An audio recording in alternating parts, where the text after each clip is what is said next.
नमस्कार. आझाद मैदान मुंबई या ठिकाणी आपला धरणं आंदोलनाचा हा 8वा दिवस आहे. मागील आठवड्यामध्ये शासनाने आपल्या आंदोलनाची दखल घेतलेली होती, त्यामुळं सभागृहामध्ये आपल्या विषयासंदर्भात चर्चा घडून आलेली आहे आणि त्या माननीय शिक्षण मंत्र्यांनी सांगितलं की ह्या अधिवेशनातच मंत्रिमंडळ बैठकामध्ये निर्णय घेण्याबाबत चर्चा केली जाईल. जर निर्णय आपल्यासारखा व्हायचा असेल तर आझाद मैदानात आल्याशिवाय पर्याय नाही. कोण म्हणत असेल घरात बसून होईल, कोण सांगत असेल निर्णय झालेला आहे, परंतु कुठल्याही भूलथापांना तुम्ही बळी पडू नका. सगळ्यांचा प्रश्न एकच आहे, आपल्याला टप्पावाढ मिळाली पाहिजे, त्रुटीपूर्तता झालेल्या शाळांना न्याय मिळाला पाहिजे, कमी पटसंख्या झालेल्या ज्या शाळांच्यावरती अन्याय झाला आहे त्यांनाही न्याय मिळाला पाहिजे. ह्या सर्व मागण्या घेऊन या आझाद मैदानामध्ये आंदोलन चालू आहे. उद्याही पाऊस असेल, वारा असेल, त्याची कोणत्याही प्रकारची तमा बाळगू नका, कारण आपल्याला हे मैदानच न्याय मिळवून देणार आहे. दुसऱ्या कोणत्याही भूलथापांना तुम्ही बळी पडू नका.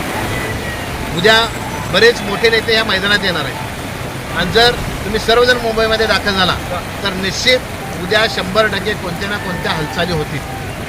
आणि ज्या जर हालचाली व्हायची असेल तर तुमच्या सर्वांची गरज आझाद मैदानाला आहे. सगळ्यांनी सामुदायिक रजा टाका म्हणून सांगितलेलं आहे. कोणाला सेपरेट निमंत्रणाची गरज नाही, कोणाला फोनची गरज नाही.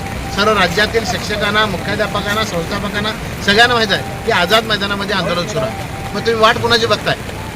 जर तुमच्या पोटाला टप्पा वाढ पाहिजे असेल, तुमच्या शिक्षकांना टप्पा वाढ पाहिजे असेल, आपल्या कुटुंबाला चांगलं उदरनिर्वाह करायचा असेल तर टप्पा वाढीशिवाय आपल्याला पर्याय नाही आहे. आणि आझाद मैदानात तुम्ही आल्याशिवाय निर्णय होणार नाही.